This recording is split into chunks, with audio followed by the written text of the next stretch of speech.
Hello, Leslie West there in the USA. Thanks very much for taking time to talk with us. My pleasure. Thanks for calling. No worries. Now, whereabouts are you? Where are we calling, Leslie? I'm in Englewood, New Jersey, about a mile from the George Washington Bridge. Let's go back to the very start. When did you get interested in music? When did I get interested? Yesterday afternoon. So you're a newbie. Well, I started playing the ukulele when I was a kid, and then started playing 4-string guitar and then 6-string guitar. What motivated you to pick up the ukulele and all that? My cousin went to Juilliard School of Music, a very famous school for opera singers and classical, and, it still is. Juilliard is one of the most famous music schools in the world. So I went to visit my aunt, and she was there, my cousin Barbara, and she had a guitar. She was trying to get me to, show me how to play a chord on the guitar. It was too big. And so about a week or so later, I got a ukulele in the mail as a gift. She sent me a ukulele, and I started to learn how to play it, and I was off and running. And also, I think I have to be fair and say this, my great-uncle was one of the writers of a very famous television show, Jackie Gleason. I don't know if you ever heard of him or not. The Honeymooners.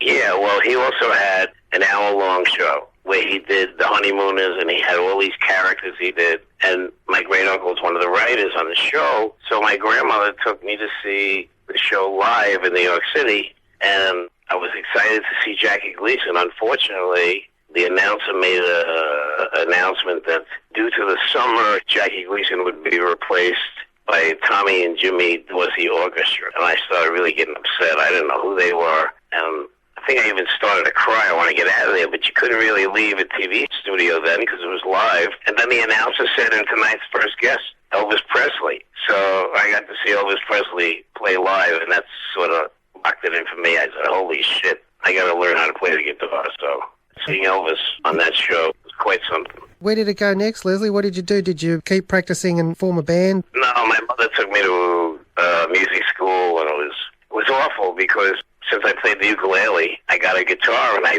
took the 2 fat strings off the guitar, the E and the A string, and I'm playing a 4-string guitar, even though it was really a 6-string guitar. And the teacher told my mother that he didn't think so, and she should take me home. And so sooner or later, I guess I learned how to play all the 6 strings, but I got sent home or kicked out of music school very early on, and I sort of had to teach myself. When did you form a band? Formed a band. My brother and I had a group called the Vagrants, and we started it, I don't even know what grade I was in, maybe the 11th grade in high school. My brother and everybody else in the Vagrants were 3 years younger, so we put a group together then, and then that group broke up, and I somehow started Mountain. I was very lucky. Some of my friends have been in hundreds of bands. I was lucky to only be in one band before Mountain came along. Yeah, I was very lucky. Now, tell us about the Vagrants, because one of the very first records I ever bought called Nuggets, and I loved listening to that record, and on the first side was my favourite side because there was a lot of great tracks, and on that first side was the Vagrants doing Respect. I know the album.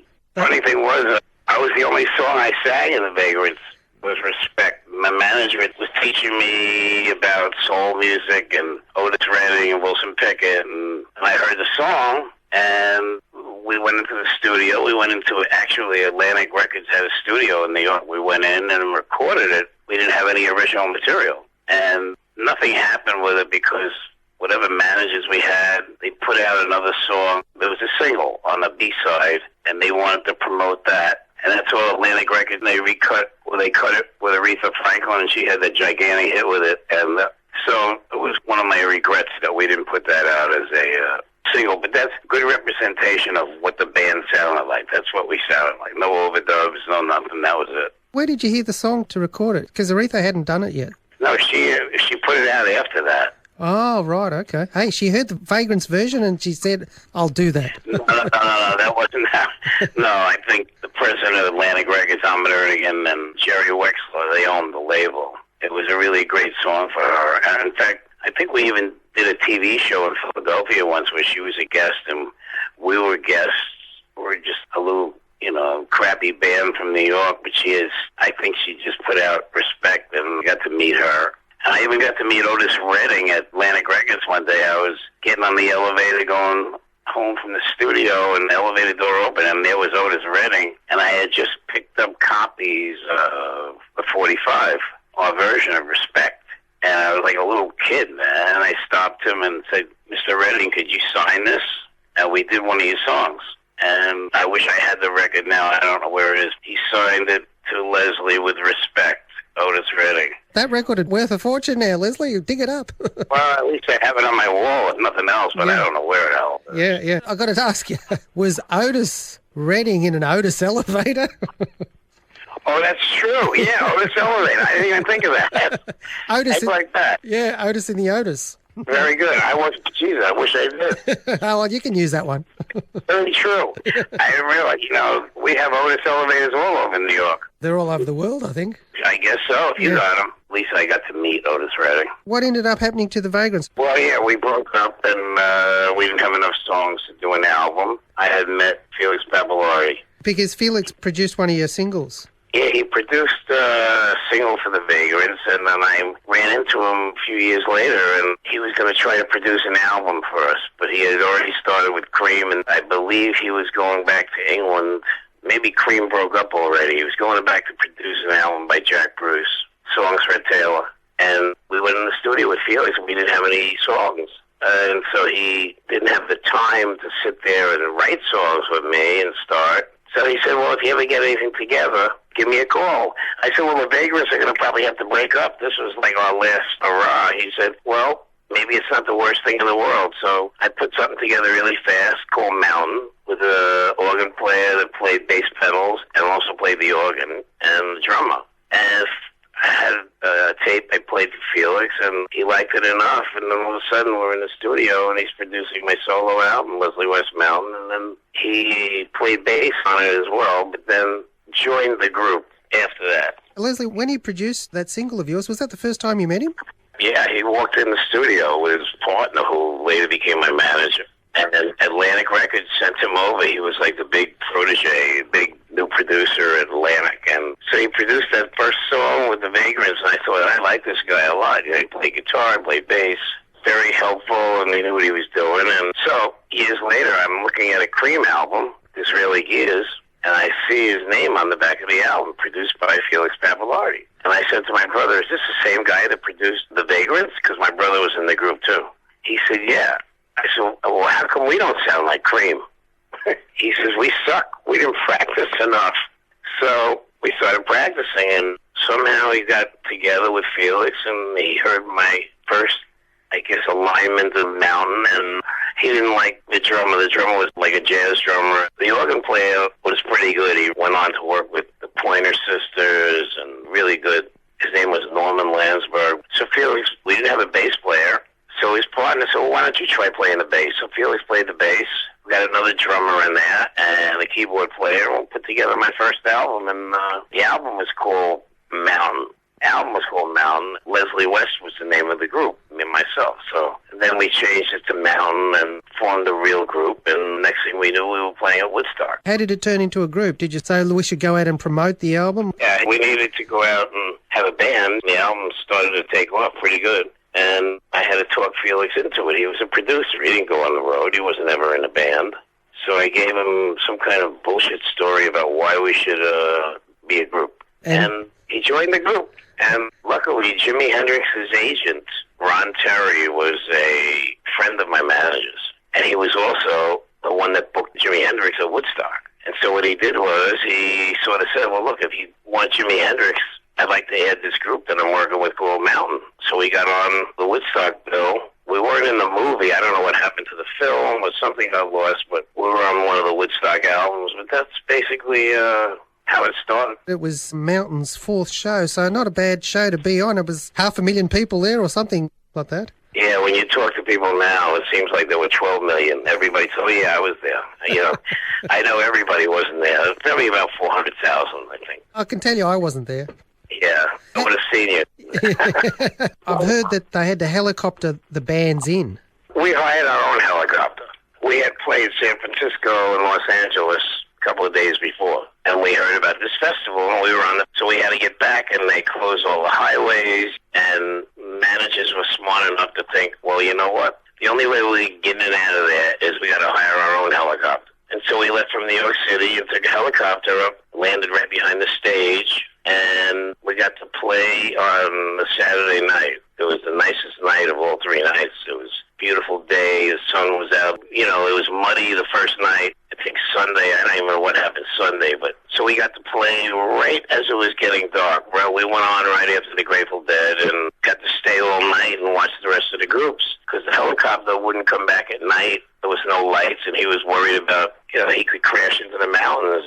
That's where it was up in the mountains. And as soon as daybreak came, he came and picked us up. But we got to see a lot of great groups that night, The Who, Creedence, Sly and the Family Stone. We got to see The Dead, and we got to see, I forgot who else was on that night, but pretty good night and pretty good show to see. Even though it was from behind the stage, we didn't go out into the crowd. You know, it was too dangerous to walk around out there at night, but it was a very good experience. I'm glad we had the opportunity to do it.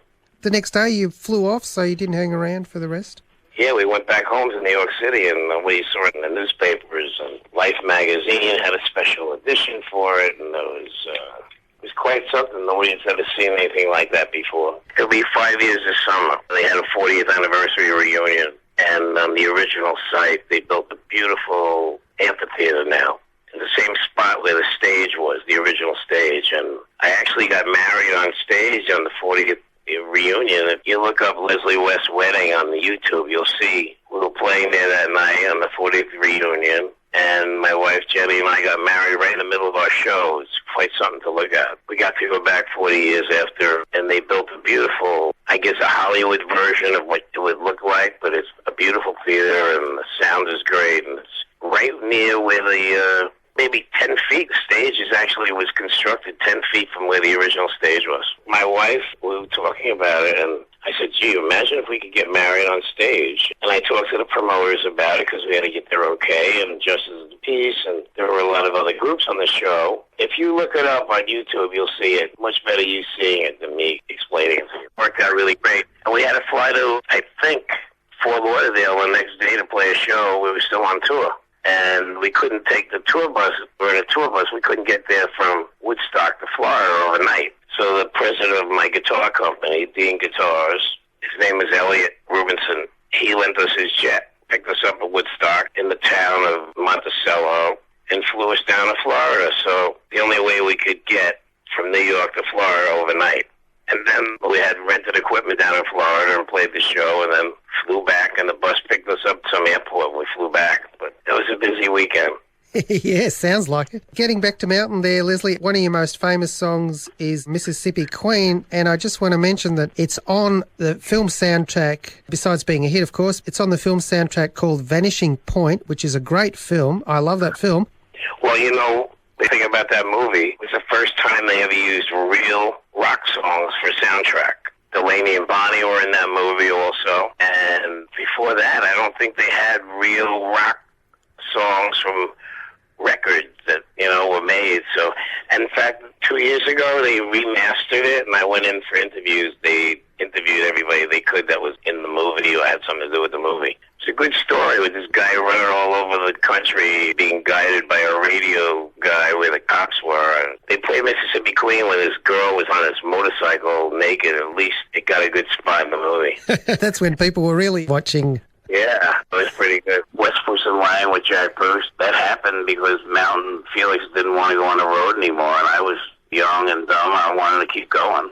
So I went over to England, and I had met Jack Bruce and Felix, and I asked him if he wanted to start a group. And we got together and rehearsed at Island Studios in London and started West Bruce Laing. A couple of years, I think we had 3 or 4 albums out in a very short amount of time. After West Bruce and Laing broke up, you revived Mountain, and you've been reviving Mountain now and again over the years.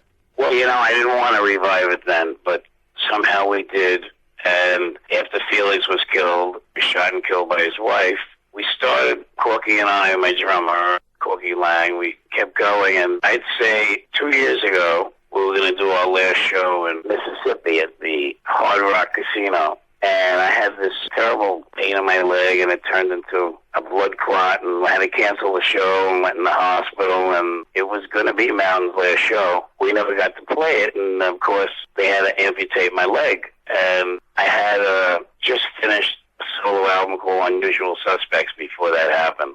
So the album came out after I had come home. It was a good thing because I wasn't in any frame of mind to record an album after losing my leg. And now, Still Climbing came out in October. I was really surprised at the reaction to it because it went to #1 in the Billboard Blues charts right away. So it was really a good success, and that's where I'm at right now. When I go out and play, we promoting Still Climbing on the Leslie West, not Mountain. That's put to bed. It's a really good album, Leslie. You've got some great players on there too. Got some great players on it, and the songs are really good. And my wife Jenny wrote quite a few of the lyrics, and might be one of the best albums I did. Sound-wise, recording-wise, the playing, I was thrilled. I can't express to you how. Usually I'm my worst critic, but on that one, I'm really happy with overly how it came out. I'm glad you like it. I took my time writing the songs. It took me over a year to start recording and finishing it. I didn't have to rush through it in 2 months, especially when you take your time and you can put thought into it and not have to get, I better deliver this album in 2 months or the record company's going to sue me or something like that. Thanks to the success of Unusual Suspects, I had a good chance to take my time and do it the way I wanted to do it. New songs, different players, having Johnny Lang on there and Johnny Winter and Mark Tremonti and Dee Snider. It worked out really well, recording-wise, sound-wise, and had a great guy mix the album, Mike Frazier. Mike Frazier's mixed just about every great group that you'd want to hear. I can't tell you how happy I was to hear it. Unusual Suspects, that's a pretty good album too, though. Let's not forget that. I would say that's the beginning of this. That was part one of these two albums. Still Climbing was a result of, I think I can write some really great songs, and it worked out. Yes, it did. And so what's next for Leslie West? We just came back from playing Atlantic City and getting a haircut tomorrow. That's what's next. We're going out to do some shows probably throughout the summer, and then hopefully I can start putting stuff down ahead of time for my next album because they wanted me to do another album, so I'm going to get a jump on it. Have you started writing yet? No, but I have a couple of ideas. I definitely have lyric ideas my wife Jenny had sent me with the iPad. I wake up in the morning and I look at the iPad and I see these lyrics magically appear on my iPad. And she sends them to me via cloud or something, and I open them and I say, this would be a good idea. Yeah, I have a couple of ideas, and hopefully I can start. Well, all we can say is good luck with it, and we're waiting for the new one. Oh, thanks so much. I appreciate it. And play whatever you want off the new album. I'm not even going to tell you what to play, but I'll leave it up to you. Before we go, Leslie, I just want to mention that you've played with some fantastic players, a guy called Ozzy Osbourne. I think he had his own TV show, this guy, called Ozzy Osbourne. And yeah. Ian Gillan. Ozzy called me after I lost my leg. I was in the hospital in Mississippi and called me up with his, accident. What happened, man? He couldn't believe it. I told him, and he said, "Oh man, I would if I had lost my leg, I'd take the biggest shot of heroin. You'd never see me again." And the next day, I had to fly back to New Jersey to the rehab hospital. And I get into the rehab hospital. The phone rings in my room. It's Ozzy again. And he said, "Les, what happened?" I said, "Ozzy, do you remember that you talked to me yesterday?" He says, "I did?" He didn't even know that he'd called me the day before, and so he gave me a laugh that he didn't know what was going on, but he's such a great guy. He's exactly the same as he is on TV then, huh? Yeah, but he's got a better memory now. He remembers stuff from a long time ago. He can't remember yesterday. That's the difference. I really appreciate the phone call. And we'll leave you to it, Leslie. Thanks very much for taking time to talk with us. All right, thank you.